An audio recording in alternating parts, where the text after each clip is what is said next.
నమస్తే మేడం. నాకు చిన్న డౌట్ ఉంది. ఆ డౌట్ కొంచెం క్లియర్ చేస్తారా? బైబిల్ని ఎందుకు చదవాలి అనేది నా డౌట్. కొద్దిగా క్లియర్ చేస్తారా మేడం? ఇది చాలా మంచి ప్రశ్న. బైబిల్ అసలు ఎందుకు చదవాలి అనేది చాలామందిలో వచ్చేటటువంటి డౌట్ కింద చెప్పొచ్చు. కొంతమంది బైబిల్ని చదవద్దు అంటారు, కొంతమంది బైబిల్ చదవండి అంటారు. సో బైబిల్ చదవద్దు అన్న వాళ్ళకి, బైబిల్ చదవండి అనే వాళ్ళకి, ఎవరికైనా సరే చదవాలి అనుకునే వాళ్ళకి అందరికీ కూడా బైబిల్ ఎందుకు చదవాలి అనేది ఒక మంచి ప్రశ్న. ఏ పనైనా మనం ఎందుకు చేయాలనేది మనం ప్రశ్నించుకుంటే ఆ చేసే పని వల్ల వచ్చే రిజల్ట్ మనం ముందు తెలుసుకుని ఉండటం వల్ల ఏం జరుగుతుందంటే దాంట్లో ఆసక్తి వస్తుంది. పని మనం చేయగలుగుతాం అన్నమాట. మనం ఏమి తెలియకోకుండా ఎక్కడికి వెళ్తున్నామో ఏం చేస్తున్నామో తెలియనప్పుడు దాని రిజల్ట్ ఎలా ఉంటుందో తెలియనప్పుడు మనం పని చేయలేకపోతాం. కాబట్టి బైబిల్ ఎందుకు చదవాలి అనేది ఒక మంచి ప్రశ్న.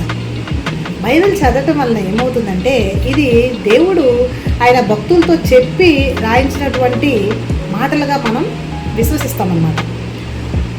ఆ విశ్వాసాన్ని అనేది కూడా కొంచెం పక్కకు పెట్టినట్లయితే మనం బైబిల్ అనే దాంట్లో మన జీవిత సత్యాలు ఉంటాయి. మన జీవితంలో ఎలా జీవించాలి, ఎలా జీవించకూడదు, మన ప్రవర్తన ఎలా ఉండాలి, ఎలా ఉండకూడదు, ఇతరులతో మనం ఎలా ప్రవర్తించాలి, అలాగే మనతో మనం ఎలా ప్రవర్తించాలి, కుటుంబ జీవితాన్ని ఎలా గడపాలి, ఇలాగా మన జీవితంలో నిత్య సత్యాల కింద మనం చేయవలసినటువంటి ప్రతి పని కూడా ఇందులో పొందుపరచబడి ఉంటుంది.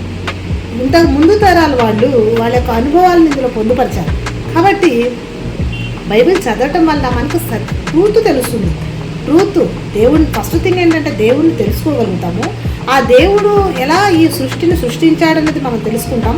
ఆ సృష్టిలో ఉన్న ప్రతి ఒక్క జీవి ఏ విధంగా జీవిస్తుందో మనం ఎలా జీవించాలో అనేది మనకి దీని ద్వారా అర్థమవుతుంది.